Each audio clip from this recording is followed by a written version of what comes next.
Plane থেকে নামার পরই চারপাশে তাকালে শুধু পাহাড় আর পাহাড়।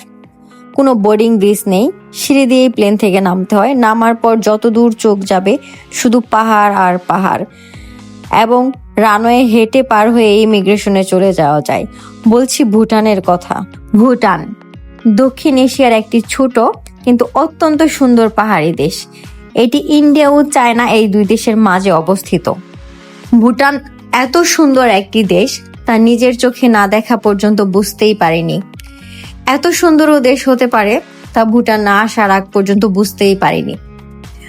খুব ছোট্ট একটি রানওয়ে, প্লেন থেকে নামার পরই হেঁটে গিয়ে ইমিগ্রেশনে চলে যেতে হয়। এত ছোট একটি দেশ এবং এত ছোট একটা এয়ারপোর্ট, যা আসলে নিজের চোখে না দেখে আমি বিশ্বাস করিনি আগে কখনোই। এখান থেকে রানওয়ে হেঁটেই পার হওয়া যায়। পাশেই যে দেখা যাচ্ছে প্লেন, এই ড্রুক এয়ারে আমি বাংলাদেশ থেকে ভুটান গিয়েছিলাম। তো বাংলাদেশ থেকে ভুটান যাওয়া আসা থাকা সবকিছু মিলিয়ে আমার আনুমানিক খরচ হয়েছে মাত্র 70,000 টাকা। ইমিগ্রেশন এত স্মুথ ছিল যে ইমিগ্রেশন নিয়ে বলার মতো কিছুই নেই, কারণ ভুটানে বাংলাদেশিদের জন্য ভিসা অন অ্যারাইভাল এখনো আছে। আর বাংলাদেশি নাগরিকদের জন্য ভুটানে প্রতি রাতে একটি সরকারি ফি দিতে হয়, যাকে সাস্টেনেবল ডেভেলপমেন্ট ফি বা এসডিএফ বলা হয়। এটি আগে বাংলাদেশিদের জন্য $100 ছিল পার নাইট, কিন্তু এটি বর্তমানে বাংলাদেশি পর্যটকদের জন্য মাত্র $15 করে দেওয়া হয়েছে। তো আমি মাত্র $60 দিয়ে ইমিগ্রেশন অফিসারের কাছে চলে গিয়েছিলাম এবং ওনারা আমার কাছ থেকে $60 রেখে আমাকে একটা 4 দিনের স্টে পারমিট দিয়ে দিয়েছে, যে 4 দিন আমি ভুটানে $60 দিয়ে থাকতে পারবো। আর আমার থাকা খাওয়া বাবদ যা খরচ তা শুধু। তারপর আমার ইমিগ্রেশন শেষ হয়ে যাওয়ার পর আমি একটু এয়ারপোর্টটা ঘুরে দেখলাম। এয়ারপোর্টটা খুবই সুন্দর, ছোট, অনেক ছোট একটা এয়ারপোর্ট। কারণ দেশটি যেহেতু ছোট, এয়ারপোর্ট তো ডেফিনেটলি ছোটই হবে। আর খুবই চমৎকার, পরিষ্কার পরিচ্ছন্ন। এক একটা বেল্ট, এগুলো বেল্ট, এক একটা বেল্ট যেন এক একটা বাড়ি। এত সুন্দর করে ডেকোরেশন করেছে বেল্টগুলা, না দেখলে এই ছবিতে এটা সম্পূর্ণভাবে বা ভিডিওতে এটা সম্পূর্ণভাবে ধারণ করা সম্ভব না, এত সুন্দর। ভুটানে মাত্র 8 লাখ মানুষের বসবাস। ভুটান খুবই শান্তিপ্রিয় একটি দেশ, সেটা আমরা সবাই জানি।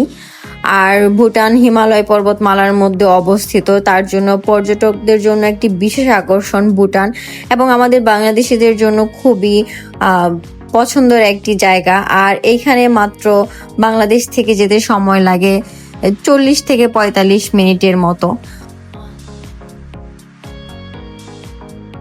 বেল্টগুলো দেখুন, বেল্টের মধ্যে এত সুন্দর করে সবকিছু বানিয়ে রেখেছে, ঘর বাড়ি সবকিছু এত সুন্দর। এয়ারপোর্টটি আমার খুবই ভালো লেগেছে, অসম্ভব সুন্দর একটি এয়ারপোর্ট।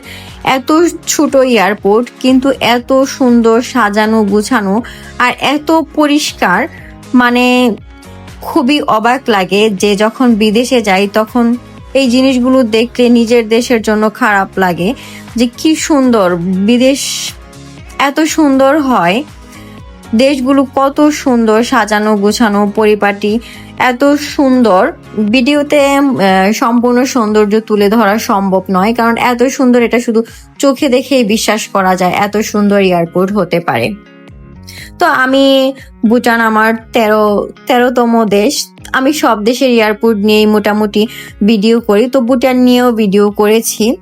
আর আমার খারাপ লাগে কারণ আমাদের দেশের এয়ারপোর্টটা এতই নোংরা, এত খারাপ, যেটার জন্য হচ্ছে আমার প্রত্যেকটা দেশের এয়ারপোর্টে আমাকে খুব কাছে টানে, কারণ এত ভালো লাগে, এত পরিষ্কার পরিচ্ছন্ন আর কোনো দেশের এয়ারপোর্ট হতে পারে কিনা এটা আসলে বলা ডিফিকাল্ট। কারণ আমাদের এয়ারপোর্টে যারা আমরা বিদেশে থাকি বা বিদেশে ট্রাভেল করি তারা সবাই বাংলাদেশের এয়ারপোর্টের সম্পর্কে কম বেশি খুব ভালোই জানে, কিন্তু ভুটানের এয়ারপোর্টটা যে এত সুন্দর আর এত ভালো লেগেছে না বলেই, এজন্যই এত প্রশংসা করতে হচ্ছে যে এত সুন্দর এয়ারপোর্ট।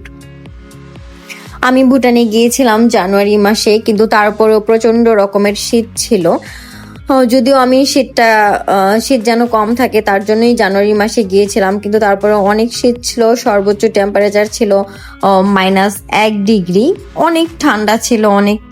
তারপরে আমার অনেক ভালো লেগেছে ভুটান পৃথিবীর অন্যতম সুখী দেশ হিসেবে পরিচিত, এবং সেখানে টেলিভিশন ও ইন্টারনেটে চালু হয় মাত্র 1999 সালে।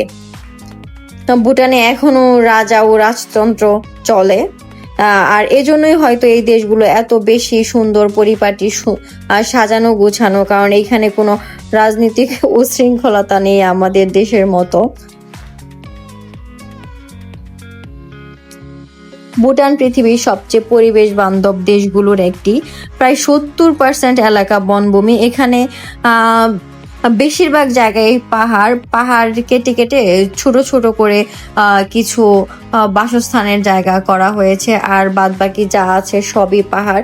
কিন্তু এত সুন্দর দেশ, আপনারা সবাই গিয়ে ভুটান ঘুরে আসতে পারেন। আশা করি সবার ভালো লাগবে। আমার ভিডিওটি যদি সবার ভালো লেগে থাকে তাহলে প্লিজ লাইক কমেন্ট দিয়ে আমার সাথেই থাকুন, এবং পরবর্তী ভিডিওতে আপনাদের সাথে দেখা হয়ে যাবে আরো অন্য কোনো একটা দেশে, এবং মজার মজার সব দেশের ভিডিও নিয়ে আপনাদের সাথে শীঘ্রই হাজির হয়ে যাব। সে পর্যন্ত আপনারা সবাই ভালো থাকুন, সুস্থ থাকুন।